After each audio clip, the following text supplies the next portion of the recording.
I'm running for president. I am a candidate for president. Running for president of the United States. Running for president. We are looking at an historically large primary field for Democrats in 2020. Even political junkies like myself, can you really name every single one of the candidates who's even qualified to participate in these debates? So then you have the rise of the debates as a very important factor in sorting through a field that it's hard to keep track. In order to stand out in today's politics, the candidates are looking for a viral moment.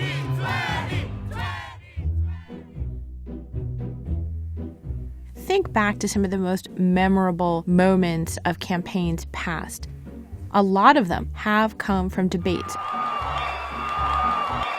Back in 1984, Walter Mondale, now of course he went on to a historic defeat from Ronald Reagan, but it was in a primary debate that he said one of his most famous lines ever. He said to Gary Hart, who was proposing all sorts of programs, he said, "When I hear your new ideas, I'm reminded of that ad.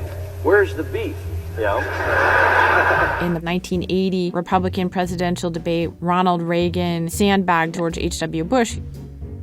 They were supposed to have a one-on-one debate in New Hampshire, and then Reagan showed up basically with all the other candidates.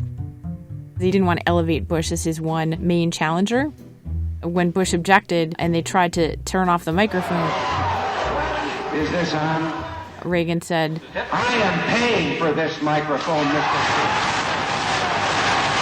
Flash forward to 2008. Yes, we can. At the New Hampshire primary debate, right after Barack Obama's historic win in the Iowa caucuses, Hillary Clinton's campaign was on the ropes. Obama turned to her in a very cutting way, said to her, "You're likable enough, Thank Hillary, you so no much." doubt." In 2020, there's such a huge focus on the Democratic side in defeating Trump and a sense that there is almost a national crisis. So they're saying, "Thou shalt not speak ill of other Democrats." Is that really going to hold, though, when we know that the one tried and true way to break through is to have a memorable attack line that defines your opponents?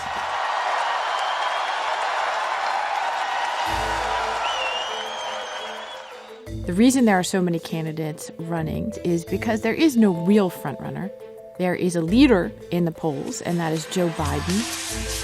But it's very reminiscent in some ways of the situation that led to such a gigantic field in 2016 on the Republican side, when you had the former governor of Florida, Jeb Bush, as an early leader in the polls.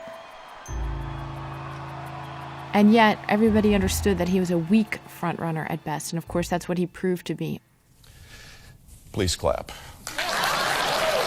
Unable to hold on to those advantages as the debates took him down notch by notch. Oh, I know you're a tough guy, Jeb. And we need to have a leader that is real tough. You're never going to be president of the United States by insulting your way to the presidency. Let's see, I'm at 42 and you're at 3, so Doesn't matter. Far I'm doing better. There were 17 different candidates, and Donald Trump used the debate stage very effectively to stand out and to differentiate himself. And he referred to my hands. If they're small, something else must be small. I guarantee you there's no problem. I guarantee it.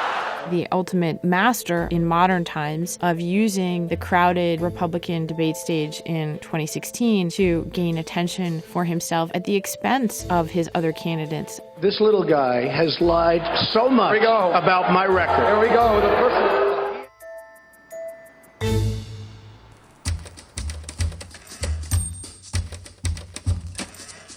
With so many different candidates running, anybody who can't hold their own on a debate stage is not going to be benefiting.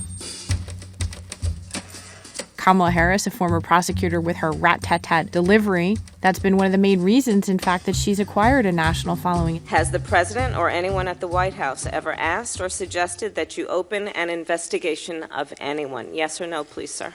They have not asked me to open an investigation, but perhaps they've suggested. Amy Klobuchar, of course, has the ability as well to do very well in a talking format, and she showed that during the Senate Judiciary Committee's confirmation hearings over Brett Kavanaugh. So you're saying there's never been a case where you drank so much that you didn't remember what happened the night before, or part of what happened? You're asking about, blackout. I don't know. Have you? Could you answer the question, Judge? Pete Buttigieg. He was essentially an unknown mayor from Indiana with an unpronounceable last name. Nobody had heard of him.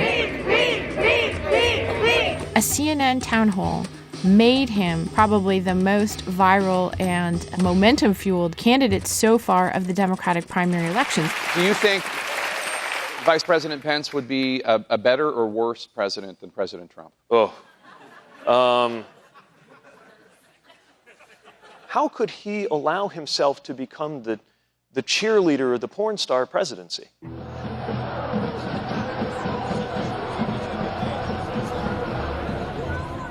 We're living at a moment when Americans, on the one hand, are more partisan than ever before. But at the same time, the parties just aren't the gatekeepers that they used to be because of the changes in the media and the ability of politicians to speak directly to voters without the intermediation of political parties.